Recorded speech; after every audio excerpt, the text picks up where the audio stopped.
Quimera Audiolivros apresenta Autodefesa Psíquica, um livro de Dion Fortune. Sexta parte.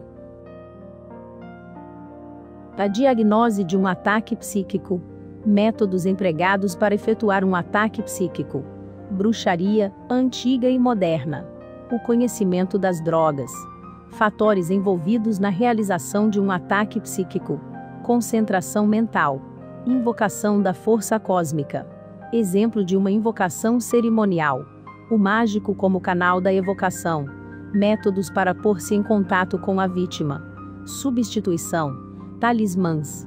Objetos magnetizados. Motivos do ataque psíquico. O caso da cantora de concerto. O caso do adepto oriental. A violação mental.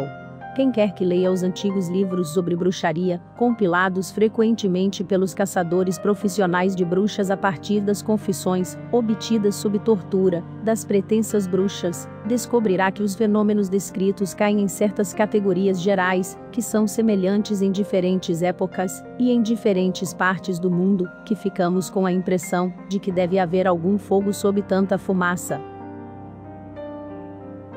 Os registros públicos dos julgamentos de bruxas na Escócia, os relatórios de um padre encarregado de extirpar a feitiçaria no norte da Itália, os arquivos da Bretanha, as histórias da magia na literatura clássica e, finalmente, os relatos dos viajantes sobre as práticas dos povos primitivos em todo o mundo, todos se explicam mutuamente, concordando, no que se refere aos fenômenos descritos, com as explicações dadas pelas bruxas sobre seus métodos, e com as divisões gerais, em que caem os fenômenos.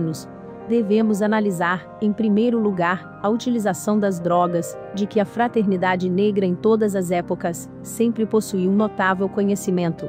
Poções, ungüentos e fumigações foram utilizados amplamente, e entre todos os ingredientes misteriosos e extraordinários de que eram compostos, podemos redescobrir as substâncias que, como sabemos, têm amplos poderes medicinais.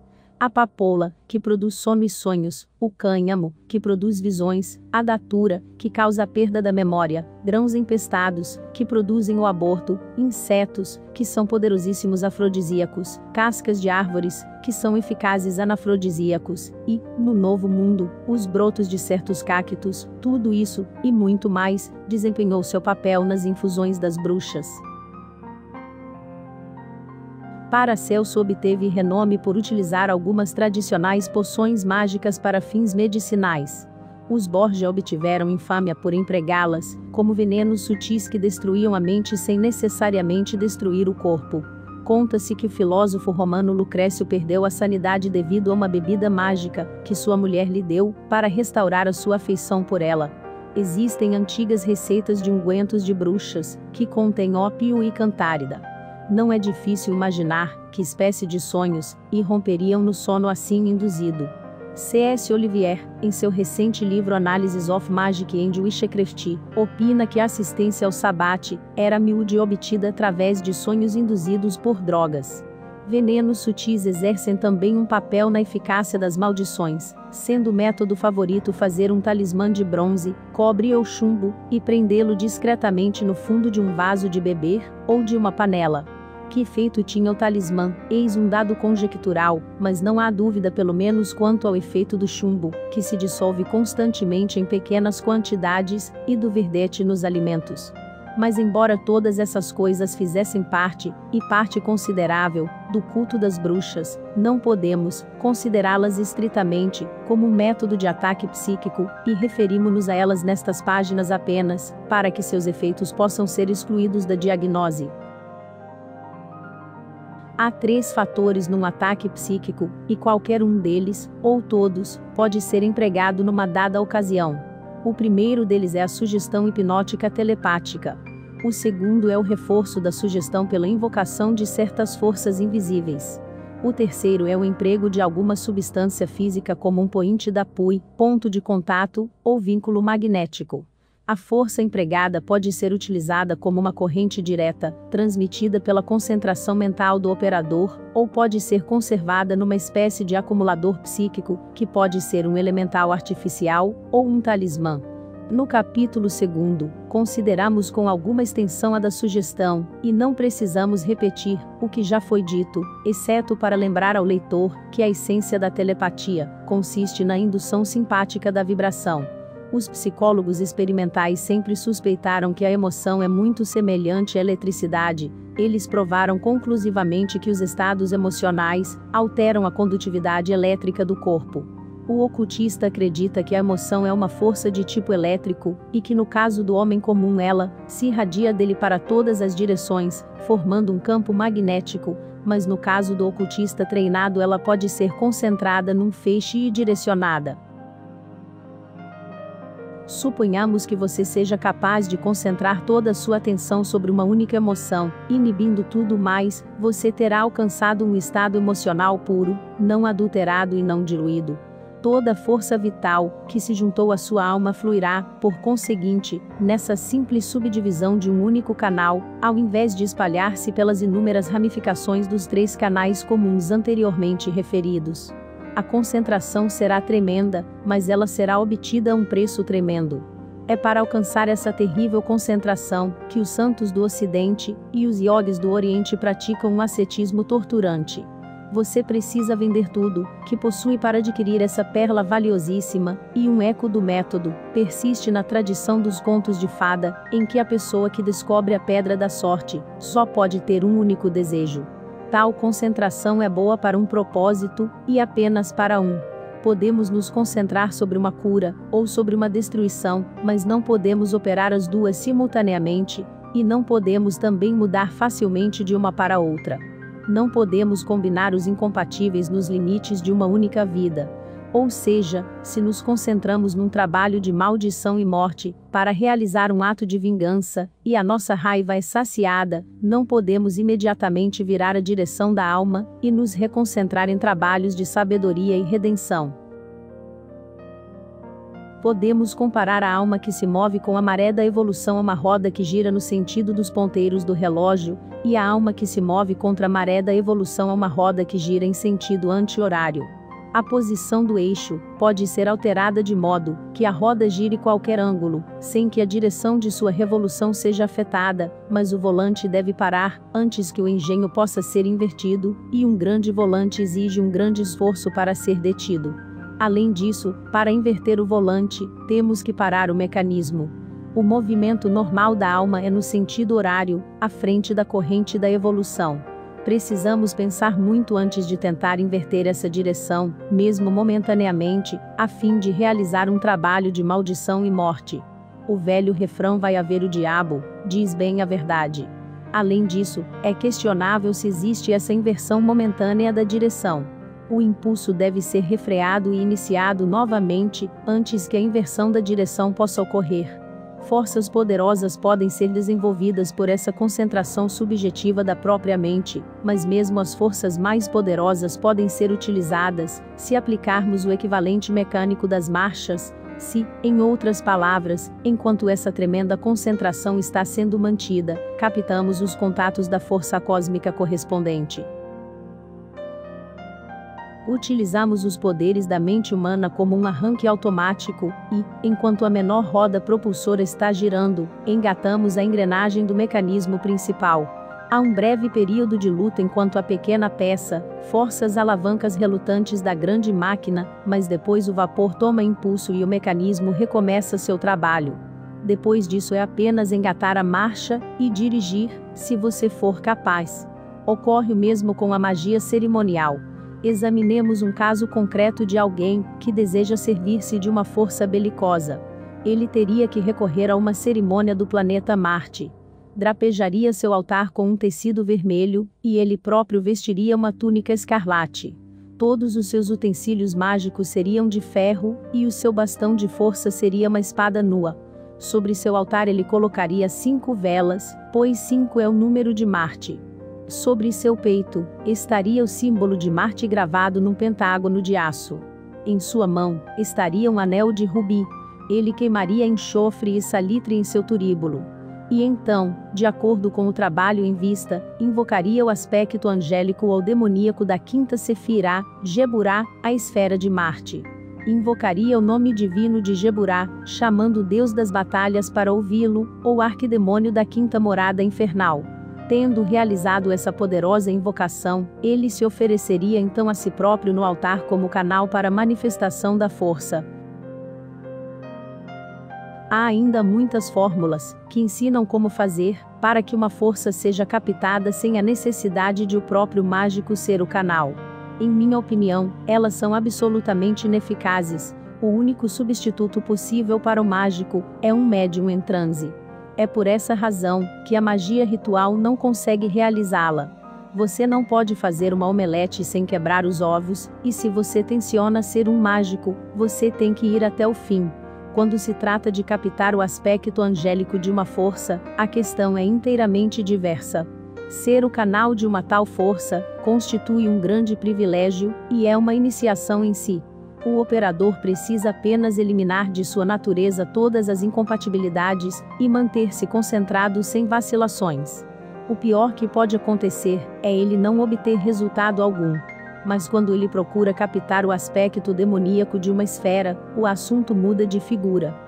Pouquíssimas pessoas desejam oferecer-se para a manifestação de uma força como Asmodeus.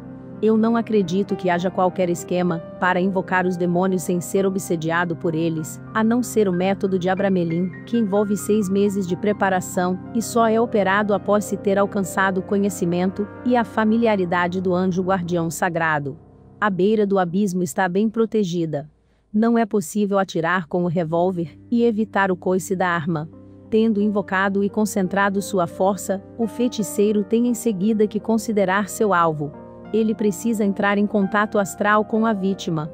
Para fazê-lo, ele deve produzir uma relação, o que não é tão fácil quanto se imagina.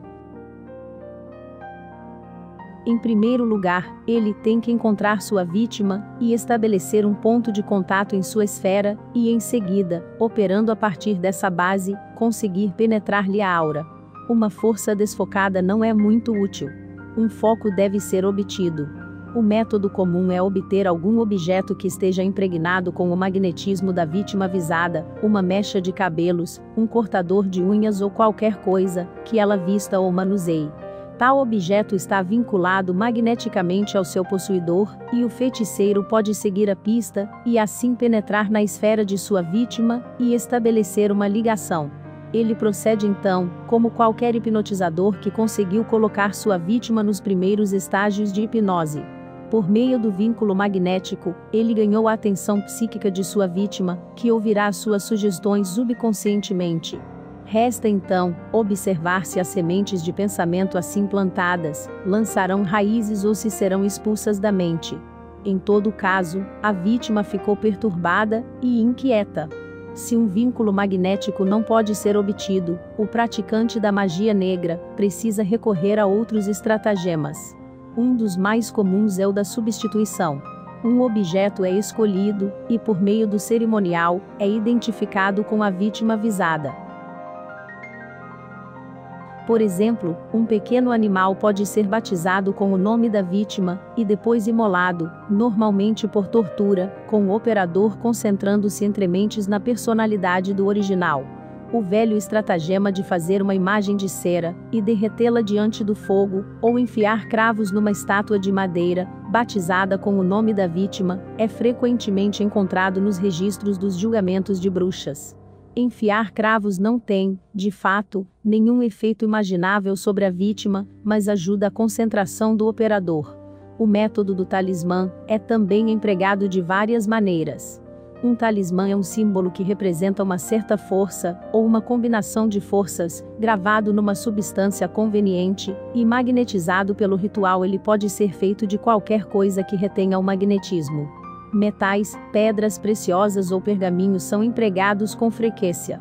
O papel é menos eficaz, a não ser que seja encerrado num estojo de metal. A água e o óleo podem ser magnetizados eficazmente, mas logo perdem sua potência. Constrói-se um talismã evocando-se a força necessária, como já se descreveu, e então concentrando-a sobre o objeto preparado, que é colocado sobre o altar antes do início das evocações. Um talismã assim preparado deve em seguida ser colocado na esfera magnética da vítima.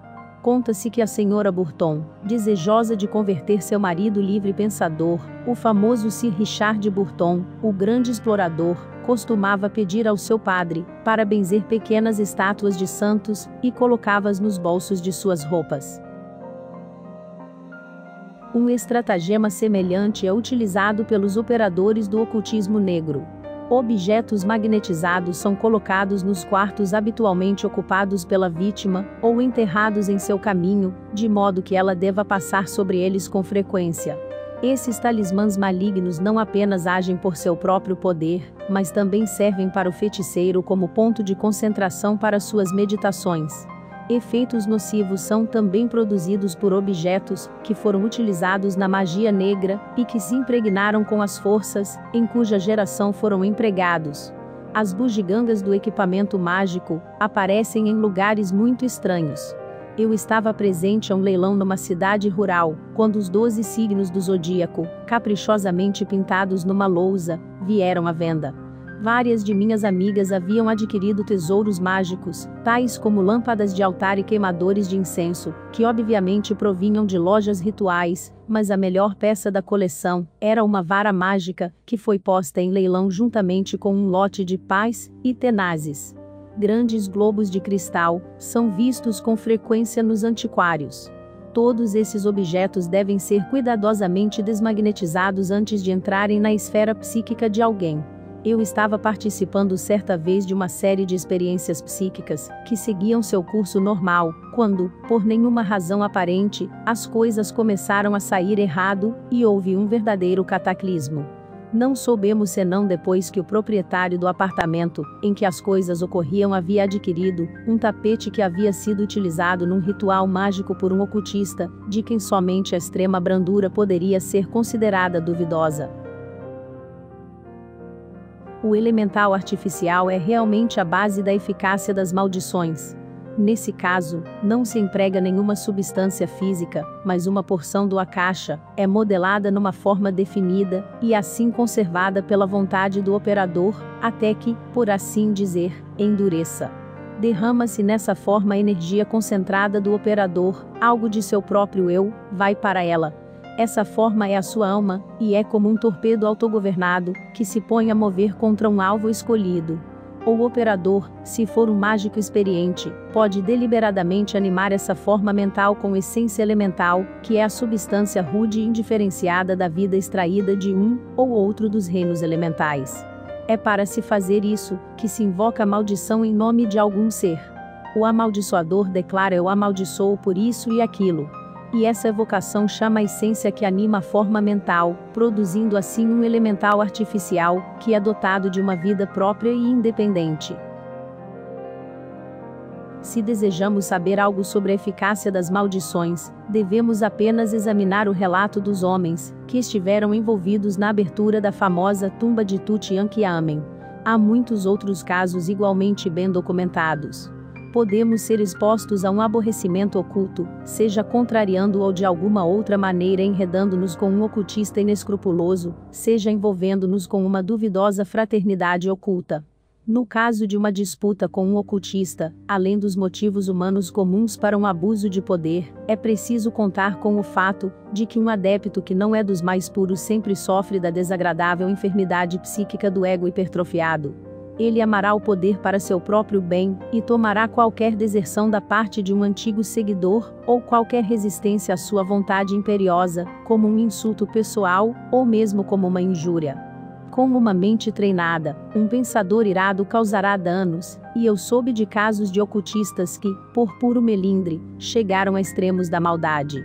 Só podemos esperar que eles não acreditem na eficácia do que fizeram, e que apenas representaram para a galeria por encorajar-lhes autres, e para assegurar-se da lealdade entre seus seguidores. Outra coisa que é vista particularmente com maus olhos por esse tipo de adepto, são as tentativas da parte de um pupilo que rompeu com o mestre de fazer uso daquilo que lhe foi ensinado. Parece não haver nada que o ciumento guru não faça para destruir fisicamente o seu sheia. Num caso que chegou ao meu conhecimento, uma cantora de concerto havia feito um tratamento para melhorar a voz com um adepto medíocre. Ela finalmente decidiu que não gastaria mais um tostão nesse empreendimento, e disse-lhe na visita seguinte, que aquela deveria ser a última. Ele concentrou o olhar sobre ela, e disse-lhe que, se o fizesse, assim que subisse ao palco veria sua face no ar diante de si, e que sua garganta se fecharia e ela seria incapaz de emitir um som, e que essa horrível experiência ocorreria todas as vezes que ela tentasse cantar, cessando apenas quando retornasse, e prosseguisse o tratamento, a um guinéu a hora. Essa poderosa sugestão hipnótica revelou-se efetiva, e a sua carreira estava prestes a terminar, quando o encanto foi quebrado. A seguinte carta contém uma experiência muito ilustrativa e é muito valiosa, não apenas por relatar um ataque psíquico, mas também por descrever a maneira pela qual o ataque foi combatido. No inverno de 1921-1922 recebi a seguinte informação dos planos interiores. Vemos a sua iniciação na Ordem de Cristo. Não entendi muito bem, e aguardei. Em julho de 1922, um oriental, o chefe de uma grande ordem religiosa, veio visitar-me. Eu estava morando na Suíça. Vamos chamá-lo de Z. Eu esperava grandes coisas dele, e via-o como uma espécie de mestre. Sabendo que ele havia conhecido Abdul-Baha, pensei em agradá-lo colocando a foto de AB na parede, mas quando Z entrou em minha sala percebi que ele absolutamente não gostou da ideia. Conversamos durante algum tempo, e ele me fez diversas perguntas. Subitamente, ele se ofereceu para iniciar-me em sua ordem. Fiquei confusa e não senti a aprovação interior. Disse-lhe que precisava refletir. Mais tarde tive uma inspiração, e perguntei: a sua ordem é a Ordem de Cristo? Ele respondeu: sim, é. Eu lhe contei a minha experiência, relatada acima, e aceitei a iniciação, mas eu tinha a convicção interna de que havia algo errado. Não senti nenhuma reação interior aos vários incidentes durante a iniciação, e comecei a invocar mentalmente e sinceramente ao Cristo, e continuei a fazê-lo até o término da cerimônia. Soube depois que ele havia dito a um de seus discípulos que eu aceitara a iniciação, mas não o mestre. Seria demais relatar outros detalhes menos importantes, de modo que vou reportar-me ao segundo encontro durante o qual ele me pediu várias vezes, para deixar a cidade em que eu estava, e juntar-me a ele num trabalho ativo. Dessa vez eu ouvi claramente a voz interior, ela disse não. Subitamente, ele disse: sente-se à minha frente, eu vou curá-la. Eu estava muito doente nessa ocasião. Ele me fixou com um forte olhar de comando. Invoquei mentalmente o Cristo e senti que se formara em torno de mim uma espécie de casca. Pronto, disse ele, eu a curei. A voz interior disse não. Bem, ele se foi, e eu passei por um mau bocado, pois eu tinha a sensação de que havia algo errado, embora não suspeitasse algo maligno. Como não suspeito ainda hoje. Escrevi um relato desse encontro a uma amiga, e uma carta enviada por ela cruzou-se com a minha. Ela contava-me que durante meu encontro com Z, o qual ela ignorava, ela fora instada a juntar-se ao nosso mestre espiritual para auxiliar-me. Ela se retirou dos planos externos, e percebeu então que poderosas forças hipnóticas estavam chegando até mim em ondas. Ela teve que usar todo o seu poder espiritual para ajudar-me a resistir a elas, mas finalmente fincamos pé numa rocha, banhada de luz e livre.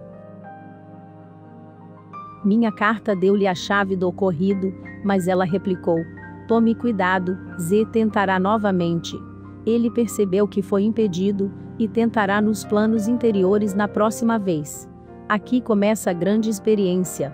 Poucas semanas depois, à noite, eu tive uma visão muito vívida, ao que parecia, mas foi uma experiência real. Eu estava no meio de um grupo de 7 ou 8 pessoas, das quais 2 eu podia perceber claramente. À minha esquerda estava uma mulher inteiramente velada de preto, o que lhe tornava a figura assustadora. À direita estava Z, e ele disse: eu lhe darei agora a segunda, a iniciação superior. E prendeu-me o braço direito com força. Mas eu me soltei, e, permanecendo composta e calma, disse: posso ouvir ainda minha voz.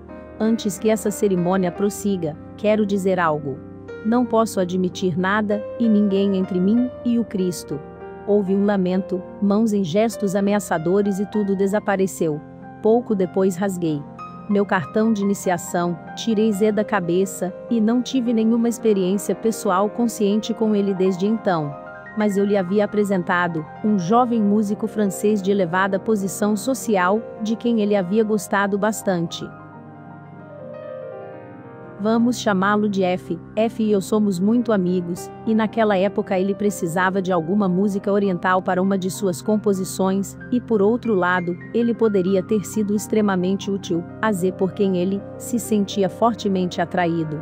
Após a minha própria experiência, comecei a ficar alarmada, mas senti que eu não era suficientemente forte para lidar com a situação, de modo que nada disse a F, mas orei para que ele pudesse ser protegido de todo o mal. Pouco depois F falou-me em suas cartas de diversas experiências astrais.